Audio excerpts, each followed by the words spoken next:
my name's Lauren with Nordic, and one of the most frequent questions we get is about which tip should I purchase. Maybe you already have poles, maybe you're purchasing our poles, but you're wondering about the tips.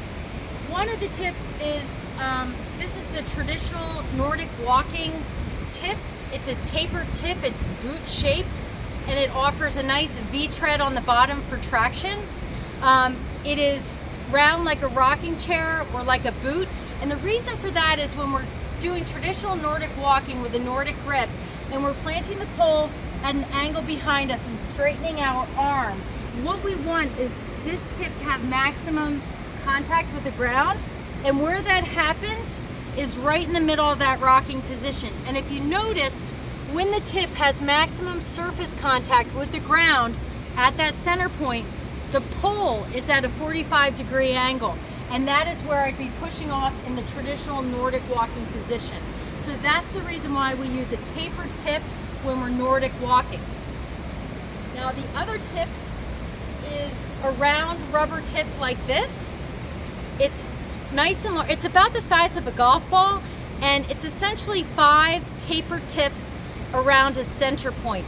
It makes this tip really good for balance and stability. So we use this in our balance classes, and it just provides a really nice foundation for balance and stability. But if you are using even the motivator grip to angle the pole a little bit behind you and press off, it can still act as a Nordic tip. So you can use this round rubber tip as a Nordic walking tip on our other poles. It's just an option, but it comes as a standard tip on the with the motivator grip. The other type of rubber tip that we have is the narrow gauge trek tip. That comes with our trekking grip, and it's a narrower gauge tip in that it has less surface area around, so if you are trekking in a really rocky situation, it won't get caught in the rock. So it's just a narrower gauge option. It does offer a little bit of taper, so if you are planting a little bit behind you, it will be okay. But if you are doing traditional Nordic walking, you'd want the tapered Nordic grip.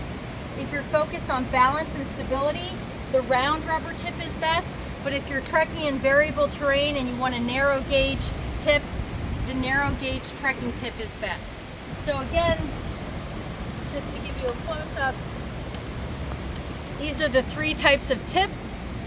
The tapered tip is best for Nordic walking because it provides the maximum surface area when you're pressing off at a 45-degree angle. The round rubber tip is our most versatile tip, offering 5 tapered surfaces and a nice round base for balance and stability. And our narrow gauge trekking tip is best if you're trekking on variable terrain and you want something a little bit lower profile.